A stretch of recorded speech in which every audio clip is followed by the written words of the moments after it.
तो साहब यमन की जो क्षेत्र है और अरेबिया का जो क्षेत्र है, इसकी दुश्मनी 1400 साल जब कुरान शरीफ नाजिल हुआ, भाई आपसी में लड़ लड़के 5.5 से 6 लाख लोग मार चुके हैं माशाल्लाह। अभी गाजा की गिनती शायद 60 के आसपास है ना। सऊदी अरेबिया ने 6 महीने में 70,000 निपटा दिए थे, लेकिन वहां पर मातम करने वाला और रील बनाने वाला कोई नहीं। Best part of the video यही है, ये जो आप ग्रीन एरिया देख रहे हैं, ये मौलाना नदवी मुझे मिले तो मैं इससे यही पूछूंगा कि चल ऐसा करते हैं, यहाँ तो स्ट्रेटेजी गलत है, हम दोनों यमन चलते हैं कि हमारे मुसलमान भाई जो यूएई में हैं वो ये वीडियो देखने के बाद क्या अपने रिश्तेदारों को फोन करेंगे कि यूएई का बॉयकॉट करके आ जाओ।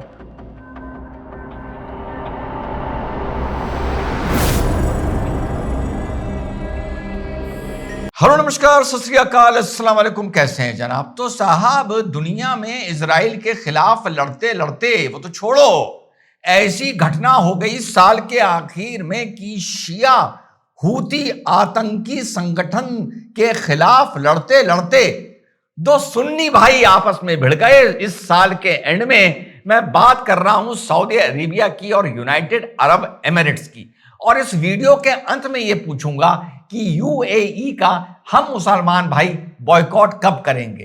क्यों पूछूंगा, ये वीडियो के एंड में बताता हूं, 10 मिनट का वीडियो है। तो साहब यमन की एक कहानी आपको बड़ी इंटरेस्टिंग तरीके से सुनाता हूं। तो साहब यमन की जो क्षेत्र है और अरेबिया का जो क्षेत्र है, इसकी दुश्मनी 1400 साल जब कुरान शरीफ नाजिल हुआ उससे पहले की है, जिसका जिक्र कुरान शरीफ में आता है कि जो ये यमन का एरिया था, यहां से एक हैवान उठा था, एक शैतान उठा था, जिसने कहा था कि मैं जाकर काबे शरीफ पर कब्जा करूंगा, उसको डिस्ट्रॉय करूंगा, और वहां पर फिर अल्लाह की ताकतों ने उसको हराकर भगाया था।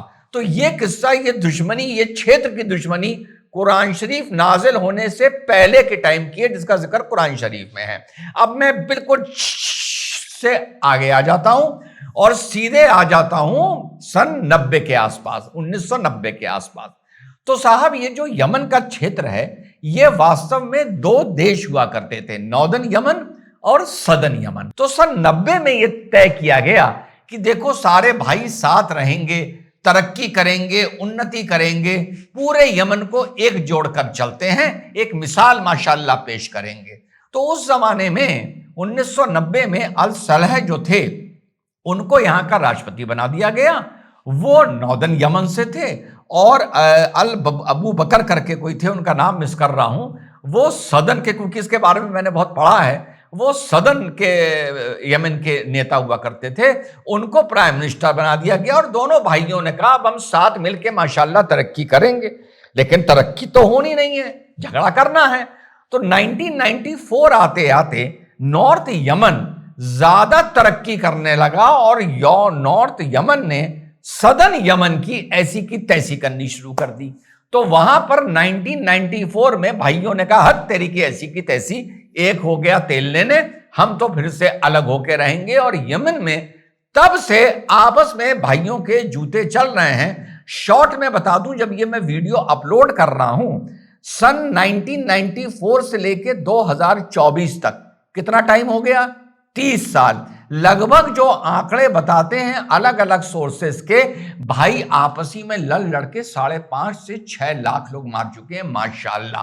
पर वहां पर यहूदियों का और आरएसएस का कोई रोल नहीं है, ये ध्यान रखना।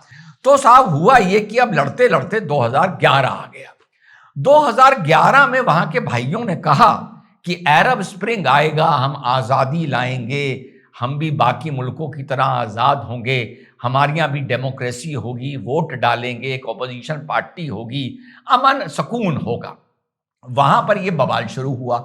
जब बवाल शुरू हुआ तो वहां पर एक आतंकी संगठन खड़ा हो गया, जिसने ईरान ने जिसके कहा कि मैं अब तुमको हथियार और पैसा दूंगा और तुम यमन पर कब्जा कर लो। तो वहां पर 2014 आते आते हूती आतंकियों ने यमन में सना में कब्जा कर लिया। अब वहां पर शिया ईरान की भी एंट्री हो जाती है। पहले सुन्नी भाई हम आपस में लड़ रहे थे, अब उसके एंट्री के बाद साहब सऊदी अरेबिया कहता है कि भाई मेरे बिल्कुल नीचे तो आकर हैं ये शिया हूती बैठ गए, ये तो मेरे लिए कल को खतरा हो सकते हैं। और हूतीज ने बीच में सऊदिया की थोड़ी सी ऑयल रिफाइनरीज और डिपोज पर भी अटैक करना शुरू कर दिया।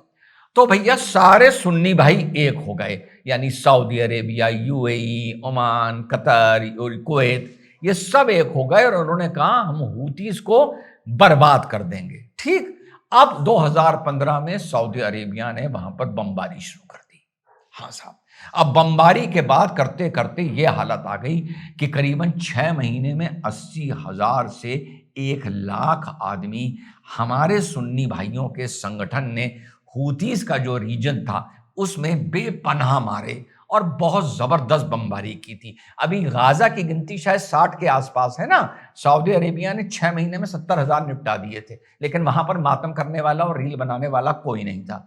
अब उसके बाद चलते चलते ये तय हुआ कि अब फिर हम एक खुशहाल यमन बना फिर हम एक खुशहाल यमन बनाएंगे, हमारे यहाँ डेमोक्रेसी होगी, तरक्की होगी, उन्नति होगी।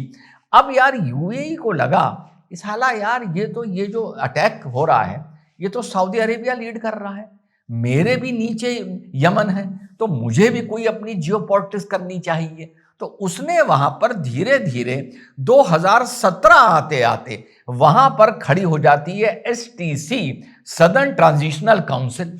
अब सदर्न ट्रांजिशनल काउंसिल ने कहा कि हमको फिर से आजादी चाहिए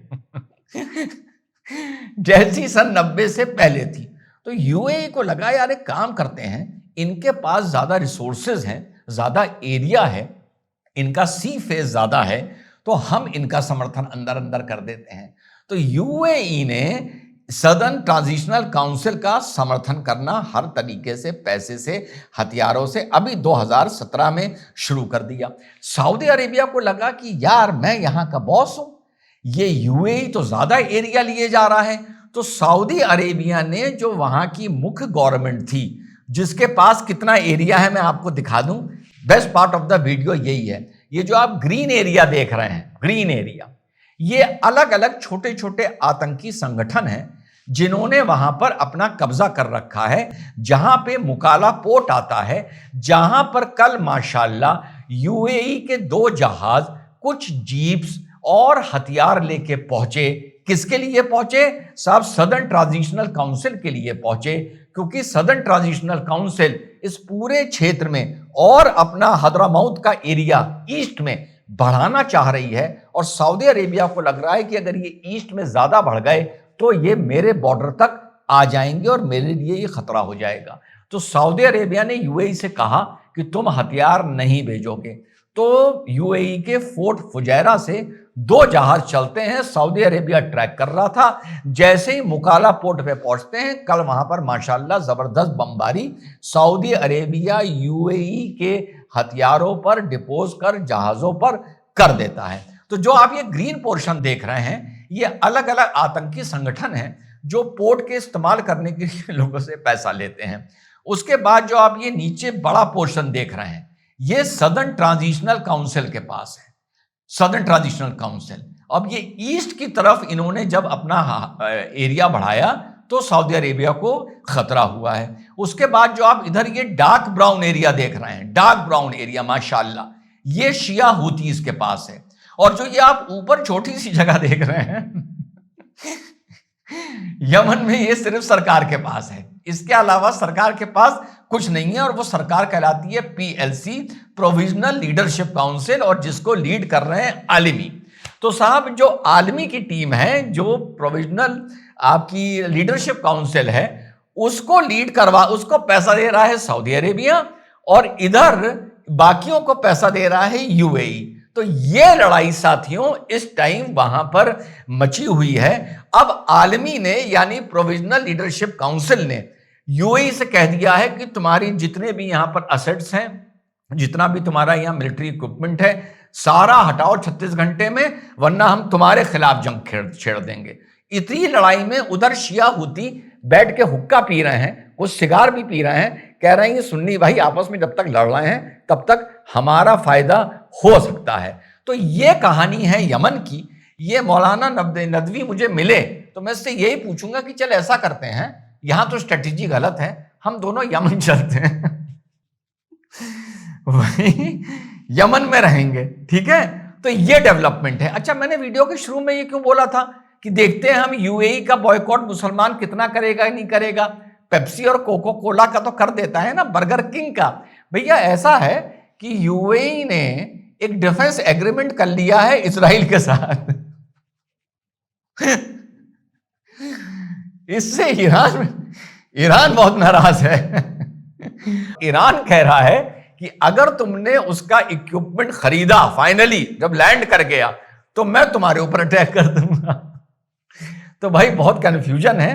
मैं कोशिश करूंगा आप लोगों को अपडेट करने की, लेकिन अब मुझे बस ये देखना है कि हमारे मुसलमान भाई जो यूएई में हैं वो ये वीडियो देखने के बाद क्या अपने रिश्तेदारों को फोन करेंगे कि यूएई का बॉयकॉट करके आ जाओ।